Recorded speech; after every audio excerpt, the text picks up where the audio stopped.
Hi. Okay, hold on. I'm not ready, but I'm going to pretend I am. Fake it. Fake it, right? Fake it till you make it, bitches. Hold on, bitches. In every loving way possible. So anyway, I thought I would do something a little bit different today. I wanted to seem like all I do is sit around and mope about my life. Don't get me wrong, there has been periods of time that even weeks where I did sitting feeling sorry for myself, wondering why this, why that. I know better. I fucking know better. But I want to really quickly acknowledge a few things. Okay. I've been a drug addict in and out of my addiction for the past 20 something years.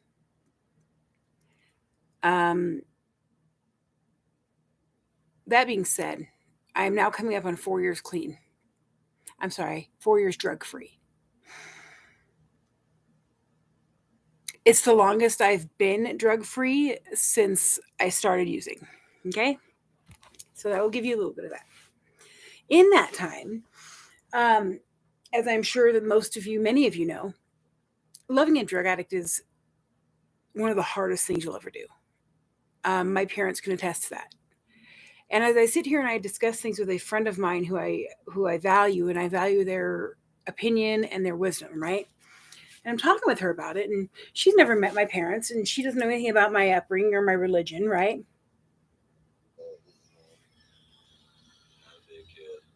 Um,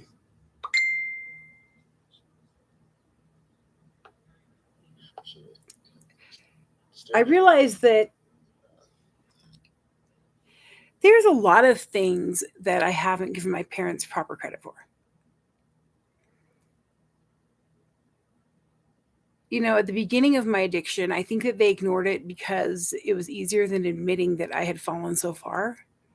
Because to me, I still believe that my family believes that addiction is a moral failing, which unfortunately is absolutely dark ages kind of shit. Because we all know that that addiction is in the DC book. It is a fucking disease. Okay, it is a disease of your self will. It is a disease of your free will, and so many other things. Anyway, but it's not a moral failing.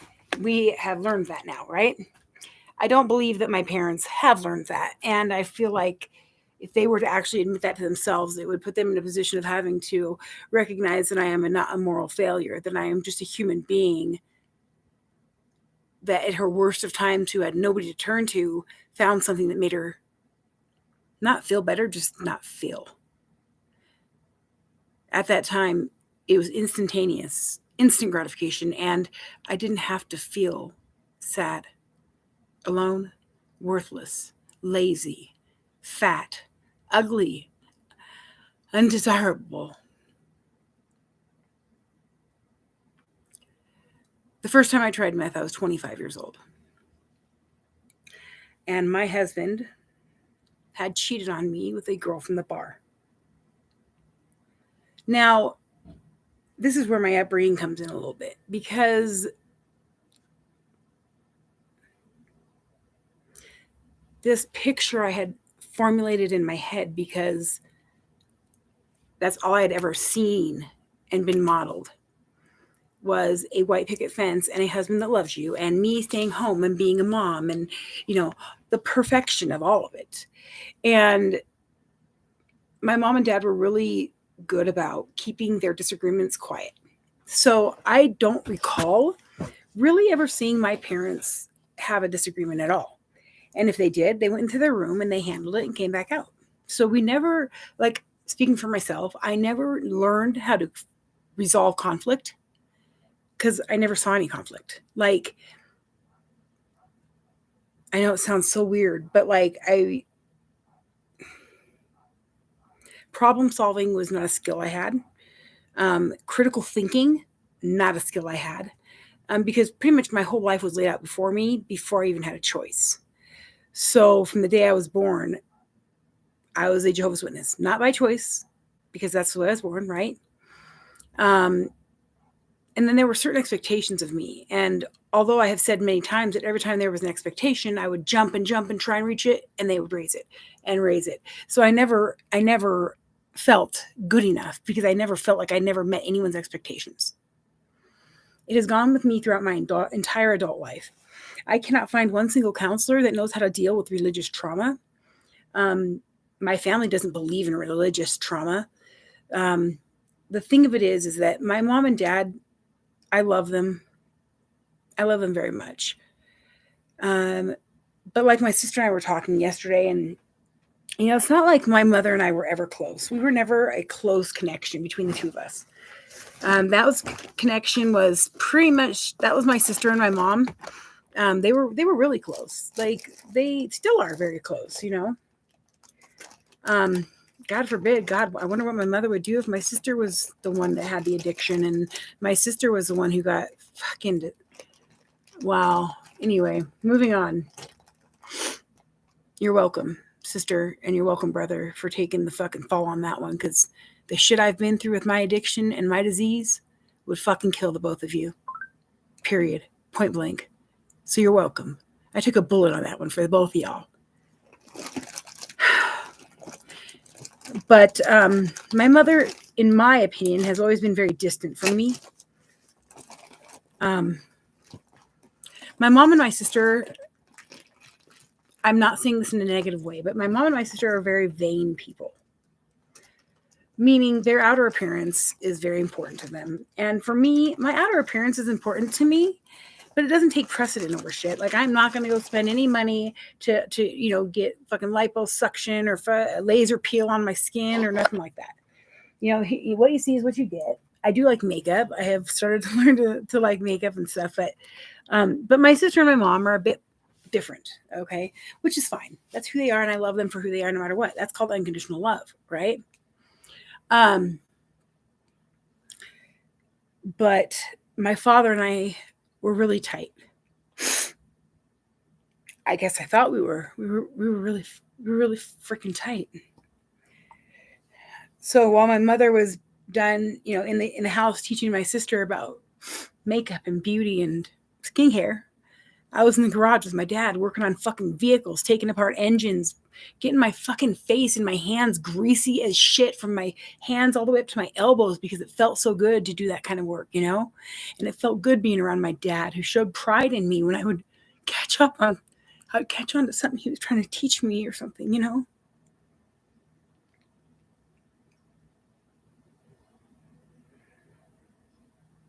We had a really good experience. One time my dad involved me in the rebuilding of a 1950s or 40s ambulance because he used to work at a local hospital.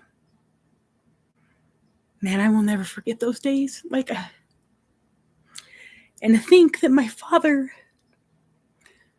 is shunning me because I don't have the same religious views. That's it. Because I'm a good member of society. I'm a productive member of society. I'm really trying hard. And doing this all alone, So why do you hate me? Dad, Mom, Mariah, all of you. What's wrong with me? Why am I not good enough just the way that I am? Pink hair everywhere. My brother, Elliot, why am I not good enough? Why am I not good enough for you to talk to? Why don't I deserve the connection with my family that every other person gets? My religious views do not mean, or lack thereof, do not mean that I don't need the connection. The opposite of addiction is connection. Not only that, but our Creator created us with this need for connection with other human beings. And you guys have stolen that from me. You've ripped it from me. I held on so tightly to that because your family should always be there for you. And I've thought about this, My kids could murder, they could rape, they could kill. I don't give a fuck. I would still love them unconditionally. I might not like the choices they made, and it might disappoint me, and it may even break my heart, but I would never stop loving them. Never. And I would never turn my back on him. Ever. No matter what. Even if God himself was standing there telling me to choose, I would choose my children. But you know why? Because God himself, who created me, gave me this thing called maternal instinct. That means I put my children above even my own life.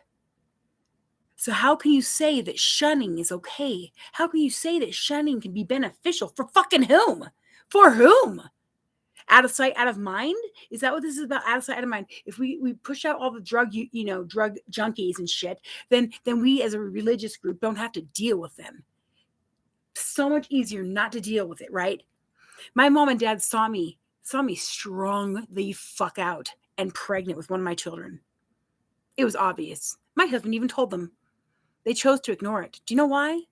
I don't know why 100%, because they never told me. But my really good guess is that it was more comfortable just to ignore it. It takes too much responsibility when you acknowledge things, because when you acknowledge things are not right, that makes you responsible to fix those things. That makes you accountable to correct whatever's in error. So I guess if my parents weren't ready to confront me and nut up and help me, then I guess that's why they ignored it. God, I wish they would have helped me back then. Holy shit. Fuck, I wish my husband would have given two shits. And like I had no idea what I was getting myself into. I was living such a sheltered life before I met my first husband. Like pregnant at 19, married at 19. 1 month later, I turned 20. And I was a scholarship. So I had nobody to go to. And when I did go to my mother for help about my marriage, she would tell me, quiet. You're making me have nightmares. Yeah, well, I go to therapy to deal with people like that. I go to therapy to deal with people who need fucking therapy and never go. My mother and father could definitely use some fucking therapy. My sister, I think she has been to therapy because she understands that it's helpful, right? My brother, I doubt it. Me, I could be a fucking therapist, okay? I just want to make sure that,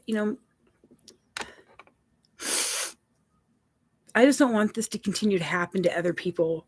When I